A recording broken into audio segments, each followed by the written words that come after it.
주신 하나님 말씀 창세기 1장 1절입니다. 구약성경 제1페이지입니다.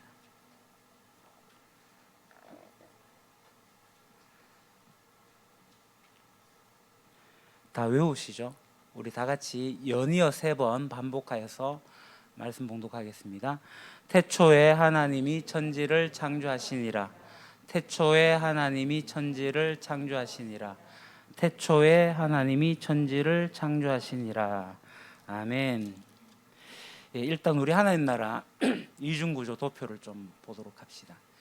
우리가 이 세상을 사는 동안에 예수님께서 이 땅에 오셨고 하나님 나라를 여셨습니다.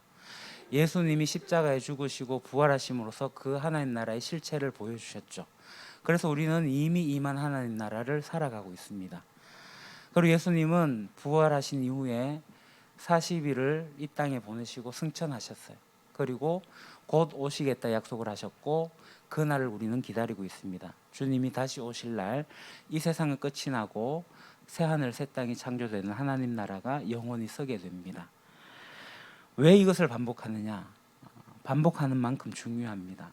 여러분들이 이 도표의 의미를 잘 알게 될 때 우리가 이 땅 가운데 살아가는 삶의 정체성을 찾아갈 수가 있습니다.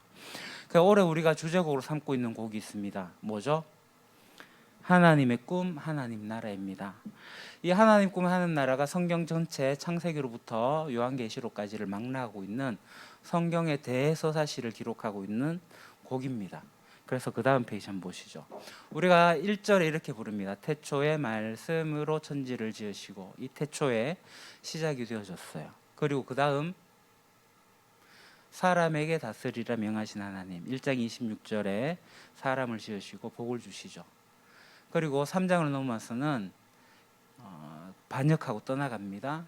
그리고 역사 속에 한 민족을 택하시고 그들을 부르셨죠. 그러나 그들 역시 거절하고 떠나갑니다. 그래서 이 어두운 세상 속에 그 다음 페이지 사랑의 빛, 세상의 빛, 생명의 빛, 사랑의 주 예수님을 보내셨어요. 그 예수님이 이 땅에 오셔서 하나님 나라를 선포하셨고 하나님 나라를 보여주셨고 죽으시고 부활하심으로써 하나님 나라의 실체를 드러내셨습니다. 그 다음 그래서 십자가에 못 박고 그 다음 거절했지만 예수님 부활하시고 하나님 나라를 여셨어요. 그 다음 그래서 교회여 일어나 함께 가자 하나님 나라를 가는 겁니다. 그리고 그 다음 곧 오실 영원한 나라, 곧 오실 하나님 나라를 찬양합니다. 역사는 흐릅니다. 하나님의 섭리가 흐릅니다. 이 성경의 이야기인데요. 그 첫 번째 태초의 말씀으로 천지를 지으시고에 대한 부분, 오늘 창세기 1장 1절을 좀 공부하려고 합니다. 다시 아는 글씨가 있으면 한번 같이 읽읍시다. 시작. 영어 읽고 싶은데 좀 부담되고 밑에 거는 영 그렇고 태초에 하나님 천지를 창조하셨다.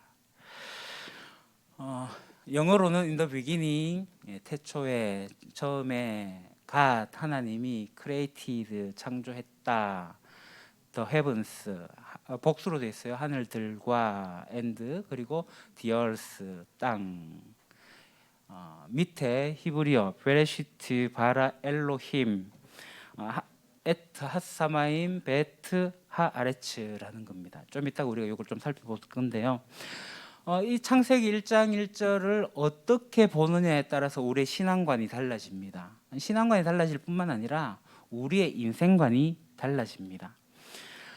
그 신앙관, 인생관을 할 때 관이 뭐죠? 관점이거든요. 관점은 우리가 프레임이라고 얘기합니다. 우리말로 틀, 무엇을 보는 시각의 틀을 이야기하는 거죠. 신기한 것은 사람들이 가지고 있는 자기들만의 틀이 있어요. 이 틀을 벗어나서 보지 못합니다. 정말 그런 것 같아요. 자기가 갇혀있는 프레임에 갇혀가지고 보는 것 같아요. 그림을 하나 보시죠. 여러분 이게 뭐죠? 태양입니까? 달입니까? 토성, 화성, 목성 아니죠. 답이 나왔죠. 지구.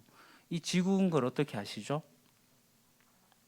여러분들이 이 위치에서 이 지구를 본 적이 있으십니까? 우리는 학습된 것으로 대답을 합니다. 이게 지구라고 학습이 되어졌기 때문에 지구라고 얘기하는 거예요. 우리가 경험한 답은 아닙니다. 경험적 대답은 아니죠. 그러니까 우리가 비행기를 타보셨죠? 안 타보신 분들도 있겠지만 비행기를 타고 이렇게 올라가면은 땅을 볼 수 있는 일이 있습니다. 물론 창가에 앉아야겠지만 창가에 앉으면은 정말 굉장히 작아지는 집들을 보게 되고 정말 바다도 정말 모든 것들이 작아지는 것들을 보게 됩니다. 그때 들어오는 경이로움을 여러분 아십니까? 야, 인간 사는 게 저것밖에 안 되네라고 느껴지는, 뭐 그렇게 아웅다웅 살까라는 생각이 들지 않으십니까? 그러니까 여러분 보십시오. 이 지금 보시는 이 그림의 이 사진, 뭐 사진이든 그림이든 간에 이것을 볼 수 있는 위치에서 지구를 바라본다면 어떨 것 같으세요? 종교적 체험을 하는 것 같은 경이로움이 있습니다. 이건 제가 한 말이 아니고요. 서울대학교 심리학과의 최인철 교수님이 그런 말을 했습니다. 프레임이라는 그런 강의를 통해 가지고 여러분 국경도 안 보이고 사람이 노란지 하얀지 검은지도 안 보이고 뭐 누가 잘 사고 누가 못 살고 이런 것도 전혀 보이지 않습니다. 그러니까 높이 올라갈수록 그 대상의 본질이 드러나게 되는 거죠. 그 의미가 드러나게 됩니다. 정말 우리는 저 위치에서 그 지구를 본 경험이 없을 겁니다. 혹시 우주선 타고 우주로 다녀오신 분이 없죠. 근데 실제로 우주선을 타고 대기권을 벗어나 가지고 저 위치에서 지구를 보고 온 사람들이 있습니다. 그 사람들이 한 말이 뭐냐 하면 이겁니다. 종교적 체험을 갖는 정도의 신비함, 경이로움이 있다라는 거죠. 그 사람들이 책을 썼어요. 이 책입니다. 더 오브뷰 이펙트라는 책이에요. 이 책을 제가 보진 않습니다. 영어 원서라 가지고 못 보고요. 아까 얘기했던 그 최인철 교수님 다시 한번 더 주시죠. 이 교수님이 이 책을 가지고 이제 인용을 하면서 했던 것을 제가 하는 겁니다. 그러니까 이 책에 나오는 내용이 뭐냐면 큰 그림을 보고 나면 이제는 더 이상 그 전의 방식과 같이 살 수가 없더라. 자, 큰 그림을 보고 나면 이제는 더 이상 그 전과 같은 방식으로 살 수가 없더라라는 이야기를 하고 있습니다. 그러니까 사물이라는 것도 다른 위치에서 보면은 다른 시각을 가지게 돼요. 그러면 오늘 우리가 읽은 이 창세기 1장 1절을 어떻게 이해하느냐에 따라 가지고 우리의 신앙관과 우리의 인생관이 달라지게 됩니다. 그러니까 프레임이 바뀌게 되는 거죠. 그래서 오늘 우리가 창세기 1장 1절을 교회 지금 뭐 오랫동안 다니신 분들은 수도 없이 들어본 말씀이기도 하지만 이 본문을 조금 더 살펴보면서 어떤 경천동지할 어떤 지각 변동이 일어날 만큼의 그런 변화가 우리들에게 일어날 수 있으면 좋겠습니다. 다시 창세기 1장 1절을 원문으로 봅시다. 지금 우리 히브리어를 배우고 있는데요. 조금 어떻게 읽으실지 모르겠습니다. 이제 글자 밑에 보게 되면 밑에 점들 같은 게 있어요. 이게 이제 모음입니다. 원래 히브리어는 자음만 되어져 있거든요. 후기 학자들이 좀 읽기 편하도록 모음을 갖다 붙인 겁니다. 그리고 히브리어는 우리가 알다시피 왼쪽에서 오른쪽으로 읽는 게 아니라 오른쪽에서 왼쪽으로 읽어냅니다. 그래서 우리 같이 한번 읽어봅시다. 시작. 베레시트 바라 엘로힘 에트 하샤마임 베트 하레츠. 예, 잘 읽으셨습니다. 기독교인이라면 이 성경의 처음 구절 이걸 원문으로 읽어보는 것은 유의미하다. 저는 그렇게 생각합니다.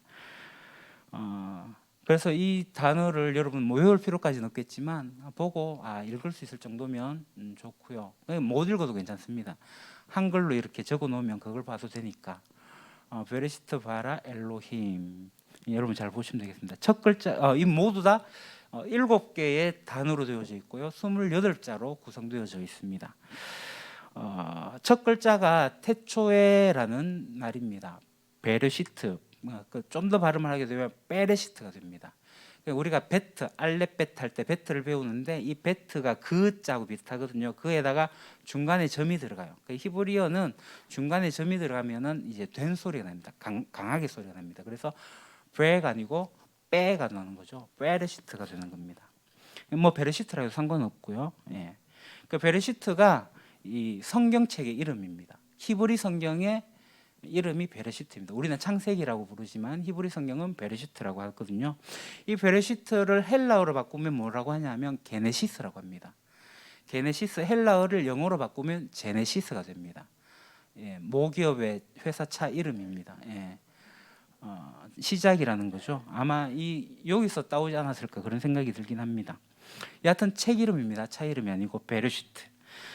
히브리 사람들은 책의 첫 글자, 그 서두에 나오는 첫 단어를 이제 책 제목으로 삼는데, 마치 우리가 찬송가의 제목이 없잖아요. 찬송가 첫 절이 제목인 것처럼 히브리 사람들은 첫 단어를 책의 제목으로 삼는 경우들이 있습니다. 성경은 그렇게 되어져 있고요. 그래서 우리가 이제 성경을 이제 보게 되는데, 성경을 보는 세 가지의 관점이 있습니다. 간단하게 보면은 독자의 시각과 본문과 저자의 의도가 있는데요. 첫 번째가 이제 독자의 시각이에요. 독자, 그러니까 읽는 사람의 시각이 어떠냐라는 겁니다. 우리가 이제 성경을 보게 될 때 우리의 관점으로 보게 된다는 거죠. 정말 주의할 것은 뭐냐면, 우리가 가지고 있는 프레임, 틀이 어떤 건지를 잘 살피면서 성경을 봐야 됩니다. 그렇기 때문에 이 독자의 관점, 독자의 시각은 중요하긴 하지만 그렇게 우선으로 삼을 건 아닌 것 같습니다. 두 번째가 텍스트, 본문입니다. 본문. 우리가 본문을 읽게 되는데, 이 본문은 굉장히 중요합니다만, 이 본문만을 강조하다 보면은 문자주의에 빠지게 됩니다. 이 문자에 매여 가지고 문자를 벗어나지 못하는 문제가 생기게 됩니다. 그래서 이 본문보다도 더 중요한 게 있는데, 그게 바로 저자의 의도입니다. 저자가 이 단어를 사용하고, 그죠? 단어를 사용하고 이 문장을 쓸 때 어떤 의도를 가지고 썼는지, 그거 아는 거 굉장히 중요합니다. 그래서 어떤 의도가 여기에 담겨 있는지, 그래서 우리는 문장을 문단으로 보면서 문맥을 따라 가지고 같이 글을 보게 되는 거죠. 자, 그럼 제가 이제 질문 하나 하겠습니다. 답을 대답하실 수 있을 것 같아요. 창세기의 저자는 누구일까요?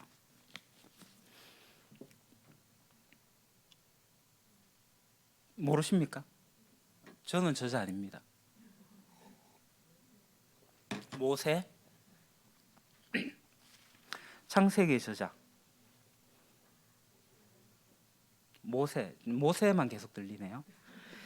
예, 맞습니다. 모세. 정확하게 표현하면은 하나님이 저자고 모세는 기록자입니다. 이게 하나님이라고 말하기도 뭐하고 모세로 말하기도 뭐하고 하니까 대답을 안 하셨을 거라고 저는 생각을 하는데요.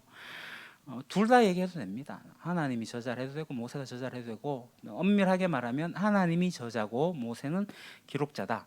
그러면 모세가 기록자라고 이야기를 하게 되면은 모세가 마치 타이피스트처럼, 서기관처럼 불러주는 대로 받아 쓰기 해가지고 적었느냐? 그건 아닙니다. 그러니까 하나님이 성령의 영감을 통해 가지고 저작을 하신 거예요. 그러니까 저자는 성령 하나님이시죠. 하나님이 저자인데, 기록하는 사람의 출신 배경, 성품, 학식의 유무, 그 이성의 이해력, 이 모든 것들을 종합해 가지고 저작을 하게 한 겁니다. 이것을 우리는 조금 어려운 말로 유기적 영감이라고 합니다. 들어보셨죠? 기계적 영감, 유기적 영감. 오늘 뭐 그 조직 신학에 대한 이야기를 하진 않겠고요. 뭐 축자적 영감, 뭐 그런 것들이 있습니다. 그러니까 강제해가지고 받아쓰기 시킨 게 아니라 그걸 이용해서 하나님께서 영감을 주셔가지고 기록하게 하셨다라는 겁니다. 그래서 모든 성경은 필체도 다르고 말투도 다르고 표현이 다 달라요. 그러나 저자이신 하나님께서 의미를 가지고 하나로 다 만드셨다. 그래서 저자는 하나님이고 기록자는 모세입니다. 자, 그럼 여러분 생각해 보십시오. 모세가 창세기를 기록해서 어찌 알고, 창세기가 모세가 살던 시대하고 시간의 격차가 엄청나게 큰데 모세가 어찌 알고 그것을 썼을까? 모세는 창세기 사람이 아니거든요. 출애굽기에 들어와야지 모세가 등장을 하잖아요. 그럼 모세는 어찌 알았을까요? 그럼 모세가 창세기를 썼다면 언제 썼을까요?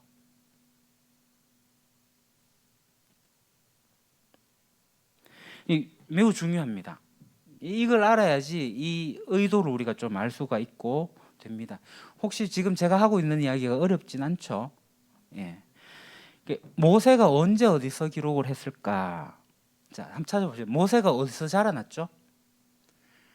모세는 인종 말살 정책에 의해 가지고 종살이 하고 있던 그때에 태어나서 조금 지나다가 나일강에 그죠? 갈대 상자에 실려 가지고 버려졌어요. 그런데 그 나일 강가에서 목욕하던 애굽 바로 왕의 딸 공주에 의해 가지고 발견이 되고, 그래서 모세는 애굽에서 궁궐에서 40년을 처음 보냅니다. 그 궁궐에 40년을 사는 동안에 이 책을 기록하진 않았을 거예요. 자, 그 다음 40년이 있습니다. 모세가 왕자로서 있을 때 히브리 사람들이 고통당하는 걸 보고 결국 살인을 하게 돼요. 살인을 하고 도망을 가게 되거든요. 미디안 광야에 가서 양치기 하는 목자 생활을 하고 있는 40년. 자기 신세 한탄을 하면서 보냈을 그때. 그 40년 동안에도 이 책을 기록하지는 않았을 것 같아요. 그리고 이 미디안 광야 생활을 하고 있다가 어느 날 가시나무 떨기에서 불이 붙는 것을 보고, 지금도 종종 일어나는 일입니다. 가시나무 떨기에 갑자기 불이 붙는 일이 일어나요. 근데 신기한 것은 불이 붙으면 타버려야 되는데 나무가 안 타. 그러니까 흔히 일어나는 일이니까 지나치다가 안 타는 걸 보고 신기해서 보려고 가까이 갔을 때 하나님의 음성이 들리죠. 신을 벗어라. 그렇게 하면 하나님과의 대면 만남이 있습니다. 그러면서 모세는 이스라엘을 출애굽하는 지도자가 되죠. 그래서 이 출애굽을 하고 40년 광야 생활합니다. 가나안 땅에 들어가지 못하고 광야 40년을 보내는데 아마 이 기간에 기록했을 거다라고 학자들이 인정을 하고 있습니다. 그럼 이 40년 기간 중에서도 언제일까? 사실 이동하는 가운데는 기록을 못하죠. 딱 기록할 수 있는 시간이 있었어요. 시내산 밑에서 2년 정도를 머물게 되는데, 그때 시내산에 오르락 내리락 하면서 십계명도 받고 하나님과의 만남도 가지고, 그렇게 될 때 모세가 기록하지 않았을까?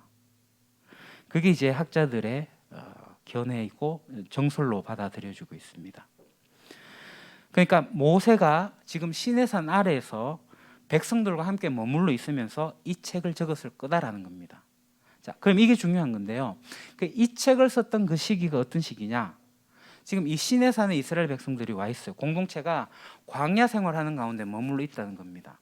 자, 그러면 이 이스라엘 백성들이 어디 있다가 온 거예요? 애굽에서 종살이 하다가 왔잖아요. 애굽이 절대 강국이었거든요. 최대 강국이었어요. 그런데 출애굽 사건 이후로 역사 세계사 속에서 애굽이 사라집니다. 이 사라진다는 얘기는 등장하지 않는다는 얘기인데, 왜 그러냐면은 애굽의 모든 군사와 병기가 홍해 바다에 수장되어 버렸거든요. 군사력이 말살되어져 버렸어요. 출애굽 이후로 애굽은 강대국에서 소국으로 전락을 합니다. 다시 애굽이 전력을 갖춰갖고 등장할 때는 이후의 시대입니다. 여하튼간에 그 애굽의 찬란한 문화 속에서 피라미드, 그죠? 그 스핑크스도 있고 그런 이집트를 못 가보셨겠지만 가보면 진짜 어마어마합니다. 그런 찬란한 문화를 꽃피운 그 애굽에서 나온 사람들이에요. 그러니까 이 애굽은 실질적으로 물질 만능주의에 빠져 있었고요. 우상 숭배 속에서 살아갔어요. 그러한 초호화로운 상태에서 종으로 살았지만, 공핍하고 피곤한 상태에서 살았지만 그 문화를 고스란히 가지고 있었던 사람들이 바로 이 이스라엘 사람들입니다. 히브리 사람들. 그러니까 그 문화의 송두리째, 다시 말해갖고 뼛속 깊이까지 그 문화에 젖어 있던 사람들이었어요. 그 사람들이 이제 출애굽해갖고 나온 거예요. 애굽에 같이 물들어 있는 거예요. 근데 이 사람들이 어느 날 모세라는 사람이 지도자가 돼가지고 뭐 이래저래 하는 거 보고 신기하고, 그러니까 뭐 피 발라라고 피 바르고 그 가자 해가지고 따라 나왔는데 얼떨결에 따라 놓은 사람들이 많았을 거라고 봅니다. 여하튼 그렇게 해갖고 따라 나왔어요. 자, 그렇게 해가지고 왔는데 이제 시내산에 와 있는 거죠. 아무것도 몰라요, 이 사람들은. 물론 하나님 하신 일들을 경험하긴 해요. 홍해가 갈라지고 홍해 속에 그들을 다 갇혀버리게 하고 하는 놀라운 일들을 경험하면서 와 있어요. 자, 근데 이 사람들이 홍해를 건너고 난 뒤에 했던 말이 뭔지 아세요? 볼멘 소리를 합니다. 배고프다 떡 내놔라, 빵 내놔라, 먹을 거 달라, 물 달라. 우리가 죽으면 매장지가 있어야 되는데 여기 매장지도 없다. 차라리 애굽에 가서 죽겠다. 이런 불만들이 나와요. 불만이 많은 이스라엘 백성들. 이 불만은 뭐죠? 결국 하나님에 대한 불신앙으로 나온 겁니다. 시내산에 있는 이스라엘 백성들이 신앙을 가지고 오지 않았다고요. 그들은 우상을 섬긴다고요. 모세가 산에 올라갔을 때 우리를 인도하는 신이라고 금송아지를 만들었다고요. 불신앙의 민족들입니다. 그럼 이 불신앙을 어떻게 해결할 수 있을까요? 모세가 워낙 뛰어나니까 모세의 지도력으로 그것을 평정할 수 있을까요? 아니요, 그렇지 않습니다. 이때 하나님께서 모세를 불러내 가지고 기록하게 한 것이 바로 이 창세기입니다. 그리고 이 모세오경이라고 할 수가 있습니다. 그래서 이 모세오경은 5권인데요, 이 토라라고 얘기합니다. 율법서라고 얘기하고 모세의 글이라고 이야기합니다. 그래서 지금도 이 이스라엘의 가장 중요한 책이 바로 모세오경, 토라입니다. 창출, 레민신. 이 시기에, 광야 시기에 이것이 다 기록이 되어졌습니다. 그러면 이 질문이 생기죠. 그래, 그거 알겠다. 알겠는데 그게 지금의 나하고 무슨 상관이 있냐라는 거죠. 상관이 있습니다. 지금 우리는 풍요로운 시대를 살고 있습니다. 물론 코로나라는 상황 때문에 어렵고 힘든 시기를 보내고 있긴 합니다. 우리 한국 기독교 교회사를 보더라도 100년이 훨씬 지난 이 시절을 보더라도 우리 기독교의 신앙이 가장 좋았던 때가 언제냐면 제가 볼 때는 일제강점기 때, 오히려 6.25 전쟁, 한국 전쟁이 있을 그때, 힘들었던 그때가 우리 기독교의 신앙이 가장 좋지 않았을까. 그렇습니다. 이거하고 마찬가지입니다. 이스라엘 백성들이 출애굽한 걸 한번 보십시오. 홍해 시대도 지났어요. 하나님이 먹이시고 입히시는 광야 시대를 지나갔습니다. 그거는 우리가 일제 시대를 지난 것과 한국의 전쟁을 거치는 것과 이 경험한 시대들이 다 지나간 것과 똑같아요. 그러니까 그 세대들이 다 없어지고 떠나가고 우리가 살아가고 있는 거죠. 그러니까 마치 이제 여호수아가 지도자가 되어서 이제 사사 시대에 여호수아가 죽고 나서 어떤 일이 일어났냐면 이거예요. 사사기 2장 10절 넘겨주시죠.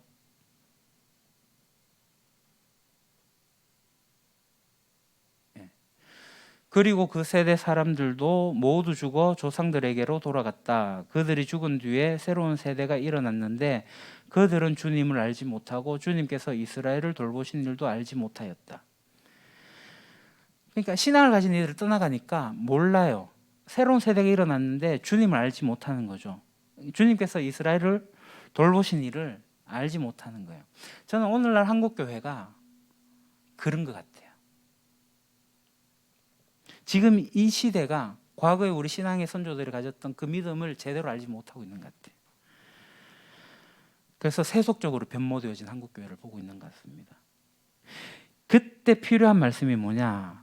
바로 이 하나님 말씀이었던 거죠. 척박한 현장 속에서 있는 것, 동일하게 우리도 같은 시기에 있는 것과 다를 바 없습니다. 그때 필요한 것이 하나님의 말씀인 것처럼 오늘 우리에게도 이 하나님의 말씀이 필요합니다. 이러한 배경을 가지고 창세기 1장 1절을 다시 봅시다. 베르시트 바라 엘로힘, 태초에 하나님이 천지를 창조하셨다. 여러분 이 한 절을 가만히 여러분 묵상 한번 해보십시오. 우리가 3번을 연이어서 읽었는데 암송하고 눈을 감고 묵상하고 있으면 정말 인생의 모든 헝클어진 문제가 이 말씀 가지고 해결이 되어지는 것을 경험할 수 있습니다. 태초에 하나님이 천지를 창조하시니라. 여러분 이 성경은 하나님을 설명하는 책은 아니에요. 세상의 기원을 설명하는 책도 아니에요. 지구가 몇 년이 되었다는 것을 증명하는 고고학적인 책도 아니에요. 성경은 하나님이 존재하신다는 것을 전제하고 하나님의 구원사를 선포하는 책입니다. 설명하지 않습니다. 선포하십니다. 그러니까 이 하나님의 창조사, 이걸 예수님도 인정을 하셨거든요. 마가복음 13장. 그날에 환란이 닥칠 것인데 그런 환란은 하나님께서 세상을 창조하신 이래로 지금까지 없었고 앞으로도 없을 것이다. 예수님도 창조론자예요. 이 세상을 하나님 만드셨다는 것을 예수님이 동의하시고 설명하고 있습니다. 증명하고 있는 거죠. 여기 컵이 있어요. 이 컵이 어떻게 생겼죠? 이 컵이 우연히 생겼다고 생각하는 사람은 아무도 없을 겁니다. 그럼 누군가가 이 컵을 만들었다고 생각을 하죠. 그런데 우리가 보고 있는 이 우주 만물은 왜 저절로 만들어졌다라고 생각을 하고 있을까요? 그 다음 그림, 우리 교인들이 찍은 사진들입니다. 목련도 피고 매화도 진달래도 피는 시기에 와 있습니다. 추운 겨울이 지나가면서 움츠렸던 꽃들이 이렇게 싹 피어나는 것들을 보면서 이게 우연히 일어난 거라고 생각을 하십니까? 성경은 창조를 가지고 시시비비를 가리고자 하는 책이 아니에요. 하나님의 창조를 선포하고 그것을 이야기하고 있습니다. 그러면 이 책이 가진 의도가 뭔가? 다시 히브리어 본문을 보도록 합시다. 첫 번째 글자가 베레시트입니다. 베레시트. 요것만 시간이 조금 지나가더라도 제가 얘기하고 가겠습니다. 베레시트인데 이 베레시트는 두 개가 합성어입니다. 베와 레시트입니다. 베는 그냥 베트, 베이트, 집이란 뜻이고요. 근데 이게 앞에서 전치사로 사용될 때는 영어로 in, 뭐뭐 안에 뭐뭐 때문에 뭐뭐를 통해서로 사용이 되어집니다. 그러니까 레시트 안에 레시트 때문에 레시트를 통하여라는 거죠. 그럼 이 레시트가 뭐냐? 레시트는 처음이란 뜻입니다. 이 처음이라는 단어가 성경 곳곳에 사용이 되고 있는데 일단 레위기를 한번 봅시다. 다음 페이지. 너는 이스라엘 자손에게 말하여라. 그들에게 다음과 같이 일러라. 너희는 주가 주는 그 땅으로 들어가 곡식을 거둘 때에 너희가 거둔 첫 곡식단을 제사장에 가져가야 한다.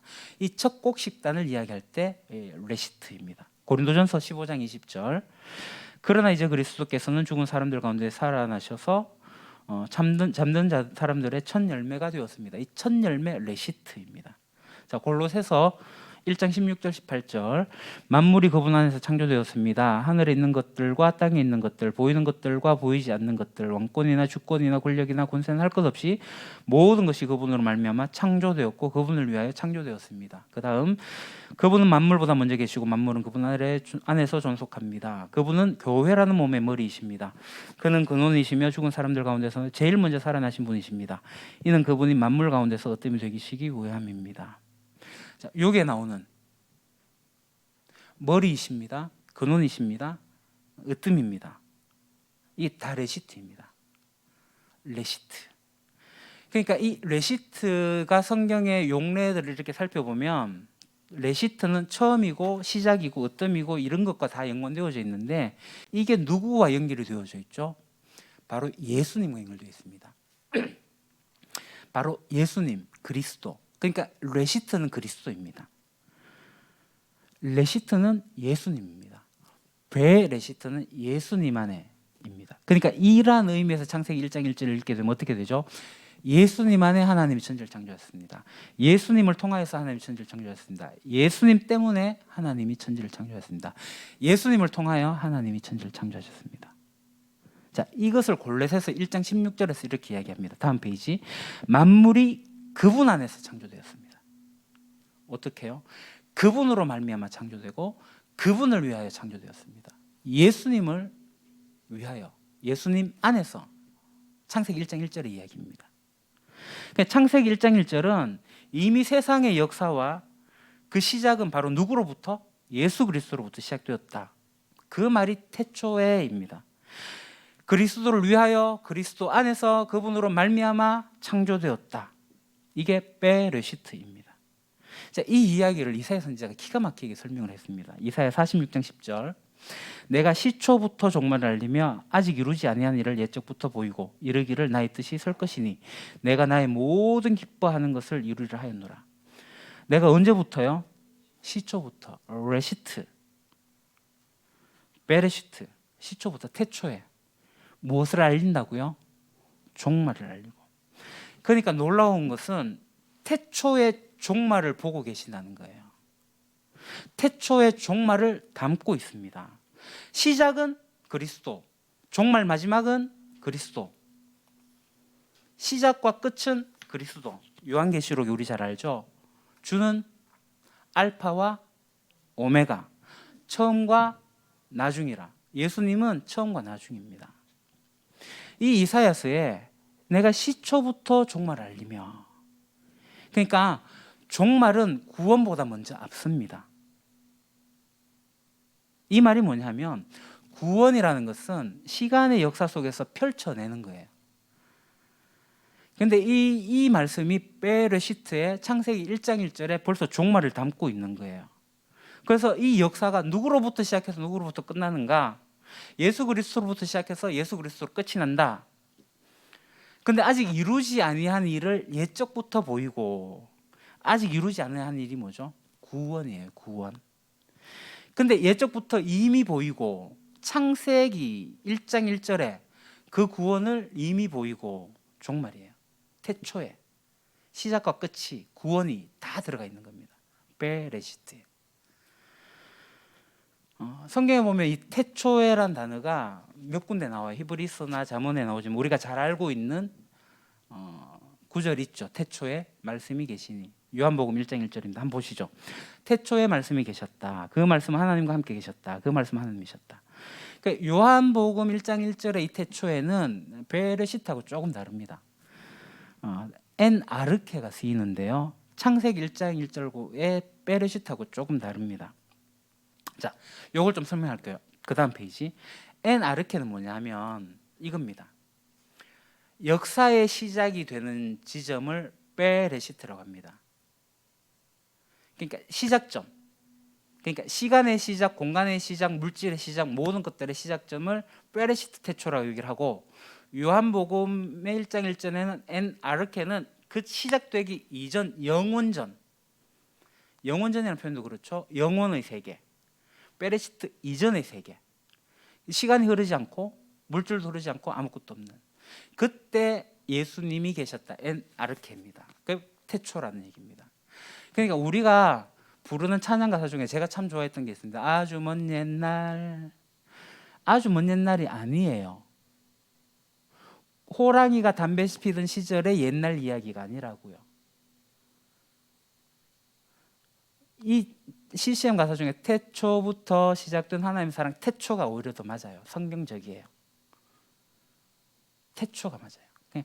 시간에 흐르고 있는 그 옛날 어느 지점에 가는 게 아니라 태초, 시간의 시작 지점을 이야기하는 게 바로 이 베레시트입니다. 그 처음이 뭐냐? 바로 예수 그리스도다. 예수 그리스도. 다시 골로새서 1장 16절을 봅시다. 만물이 그분 안에서 창조되었습니다. 하늘에 있는 것들과 땅에 있는 것들, 보이는 것들과 보이지 않는 것들, 왕권이나 주권이나 권력이나 권세나 할 것 없이 모든 것이 그분으로 말미암아 창조되었고 그분을 위하여 창조되었습니다. 그분으로 말미암아 창조되었고 그분을 위하여 창조되었다. 이 태초 속에 감추어진 구원의 비밀입니다. 그것을 이사야 선지자가 설명을 한 거예요. 시초의 종말을 보이셨다. 온 인류의 시작과 끝은 바로 예수 그리스도다. 예수 그리스도를 시작해서 예수 그리스도를 마친다. 왜요? 우리 구원을 위해서요. 굉장히 중요합니다. 예수가 처음이고 마지막이다. 자, 그 다음 시간이 지나지만 엘로힘. 하나님이 천지를 창조하셨다. 하나님, 엘로힘입니다. 네. 창세기 첫 번째 문장의 주어가 엘로힘이에요. 당연히 성경 전체의 주어가 엘로힘입니다. 첫 번째 주어. 자, 우리를 구원하기 위한 이 계시의 말씀이 이 1장 1절에 드러나는데 성경 전체의 근본적인 주어가 바로 엘로힘. 그러니까 성경 전체의 주체는 바로 엘로힘, 하나님이라는 것이 나타나고 있습니다. 그러니까 우리가 하나님을 이야기하게 될 때 엘로힘이라고 얘기를 하는데 이 엘로힘은 이미 복수형이거든요. 그러니까 그 어원들을 파생해서 지금 공부할 수 없지만 엘로부터 해서 엘로힘으로 가는 겁니다. 그 엘이 성부 하나님이고 엘로힘은 공동체로 있는 복수 형태의 하나님이에요. 그러니까 하나님이다. 삼위일체로 존재하신 하나님이 여기에 속성으로 나타나고 있습니다. 그러니까 우리가 이 엘로힘을 이야기할 때 사도신경 외우잖아요. 전능하사 천지를 만드신 하나님을 할 때 이 하나님이 엘로힘이에요. 그러니까 하나님 엘로힘은 창세기 1장에만 32번 나오고요. 구약에 2500번 이상 나오고 있습니다. 그러니까 하나님의 이름이 뭐냐? 엘로힘도 맞지만 우리가 흔히 이야기하는 하나님 이름은, 대표적인 이름은 야훼입니다. 여호와. 그러니까 하나님 이름이 대충 30가지 정도가 있습니다. 그 다음 페이지 한번 보시죠. 제가 올려놨지 싶은데 아니군요. 엘로힘, 여호와, 뭐 엘로이, 엘샤다이 뭐 해갖고 쭉 해가 하나님 이름이 그 다음 페이지 엘샬롬, 여호와 샬롬, 여호와 엘 한 30가지 쯤이 나옵니다. 그러니까 하나님의 속성과 관련돼서 하나님 이름이 정해지는데 진짜 하나님 이름은 야훼 여호와입니다. 그 야훼 여호와 하나님이 공동체로 존재하는 게 엘로힘입니다. 그 야훼 여호와가 나타날 때 사람에게 보이는 이름이 여호와 라파, 여호와 니시, 여호와 샬롬, 여호와 로이 뭐 등등등등. 엘 샤다이 이런 식으로 이제 하나님 이름이 그 성품에 고유한 것들이 나타나고 있다. 뭐 여하튼간에 좀 급히 마무리하지만 지구를 보더라도 우리가 그 위치에서 보게 되면 우리의 시각이 달라집니다. 우리 인생이 달라져요. 그 시각이 바뀐 인물 한 명만 이야기하고 마치겠습니다. 그 사람이 누구냐면 바로 요셉입니다. 요셉이 종살이를 하면서 형들한테 인신매매 당해가지고 그죠? 팔려 나와가지고 여하튼 누명도 쓰고 하면서 결국은 총리까지 가잖아요. 그러니까 총리가 되면서도 아직까지 요셉은 그걸 인정하지 못해요. 왜 내가 이렇지라는 걸 고백을 못 듣습니다. 근데 기근이 들고 형들이 찾아오는 사건 속에서 요셉이 고백을 합니다. 그 고백이 창세기 45장 5절에 나오는데요. 그러나 이제 걱정하지 마십시오. 자책도 마십시오. 형님들이 나를 이곳에 팔아넘기긴 했습니다만 그것은 누가 했다고요? 하나님이 했다. 요셉의 입에서 하나님이 나옵니다. 하나님이 주어가 되어요. 하나님이 하셨구나. 하나님이 주어가 됐다는 거예요. 그러니까 오늘 창세기 1장 1절의 본문의 주어가 하나님이, 역사의 시작의 주어가 엘로힘 하나님이, 내 입에서의 내 주인이 하나님이, 내 인생의 주인이 하나님이 되는 거 매우 중요합니다. 이거 단순간에 손바닥 뒤집지 안 돼요. 시간이 지나가면서 이 고백이 나오게 될 겁니다. 내 입에서 내 인생의 주인이 하나님이다라는 고백. 이 문제만 해결되면 대기권에서 벗어나서 지구를 바라보는 그 경이로움보다 더 놀라운 경이로움이 우리에게 있게 됩니다. 이게 다 하나님 하시는 거구나. 이게 하나님의 은혜구나. 내가 지금까지 살아온 것 하나님이 하셨구나. 이 깊이가 달라지는 겁니다. 내 입의 주어가 하나님이 되었을 때 내 인생의 주어가 하나님이 됩니다. 그래서 마지막에 우리가 부르는 결단의 찬양, 태초의 말씀으로, 이게 멜로디만 흥을 따라 불러야 될 것이 아니라 이 역사의 흐름 속에 하나님이 계시다. 하나님이 이 역사를 흘러가게 하신다. 그리스도로 말미암아, 그리스도를 통하여, 그리스도 안에서 내 인생의 주인이 하나님이심을 기억하는 저와 여러분 되기를 소망합니다. 하나님,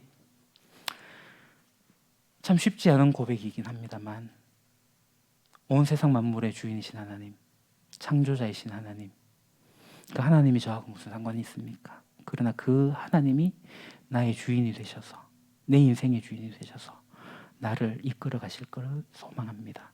저희를 이끌어 주옵소서. 예수님 이름으로 기도합니다. 아멘.